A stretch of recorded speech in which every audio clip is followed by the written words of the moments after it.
coût de la participation de la Belgique aux opérations militaires en Libye. Question au ministre de la Défense.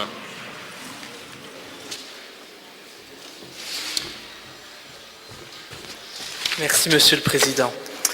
Monsieur le ministre, cela fait aujourd'hui plus de 2 mois qu'a débuté l'opération de l'OTAN en Libye.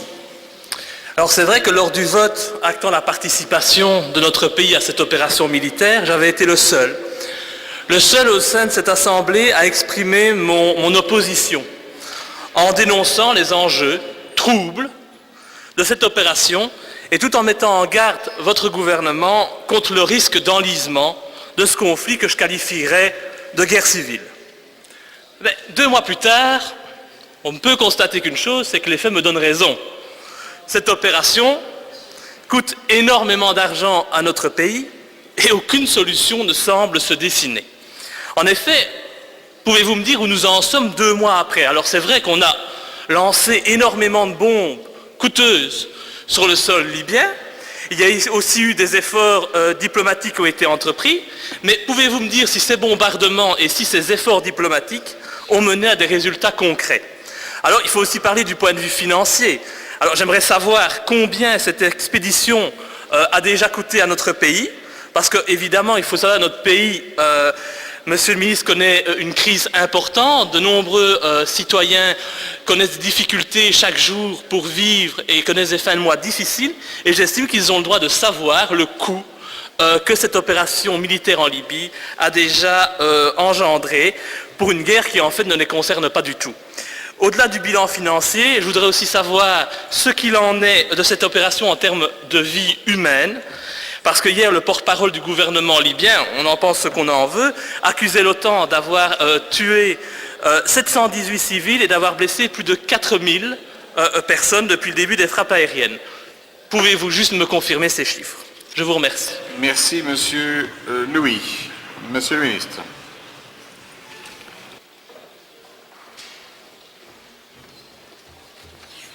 Monsieur le Président et chers collègues, je réponds donc à la question qui m'a été posée par Monsieur Louis concernant le coût de la participation de la Belgique aux opérations militaires en Libye.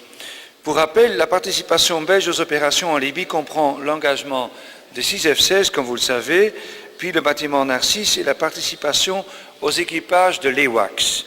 Le coût de ces différents engagements a été estimé pour les 3 premiers mois, le 21 mars jusqu'au 21 juin de cette année-ci, à, pour les F-16 et les militaires engagés à Araxos en Grèce, 11,378 millions d'euros bruts et 10,666 millions nets, des montants qui ont déjà été communiqués. Pour les équipages à bord des EWACS, 0,115 millions d'euros bruts et 0,115 millions nets. Des chiffres qui ont déjà été communiqués.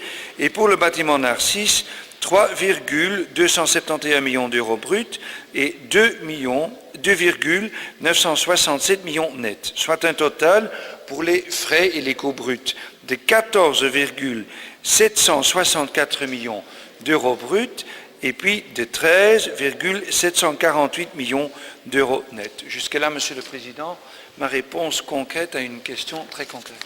Merci, Monsieur le ministre. Monsieur Louis. Je vous remercie, Monsieur le ministre, pour ces quelques chiffres. C'est vrai qu'on en parle souvent dans la presse, mais c'est encore mieux quand c'est le ministre lui-même qui énonce les chiffres. Alors oui, 14 millions d'euros. Permettez-moi quand même de dire que je pense que notre gouvernement a des challenges beaucoup plus importants à relever en interne que de s'en aller jouer les va-t-en-guerre alors que notre pays traverse la pire crise institutionnelle de toute son histoire. Donc c'est vrai qu'au final, ce seront toujours les contribuables qui paieront. Et lorsque nous aurons un gouvernement et que ce gouvernement décidera d'opter pour l'austérité, eh bien je pense que les citoyens regretteront cet argent qui a été dépensé à perte dans un conflit dont, je le répète, ils se soucient que très peu. Merci, Monsieur.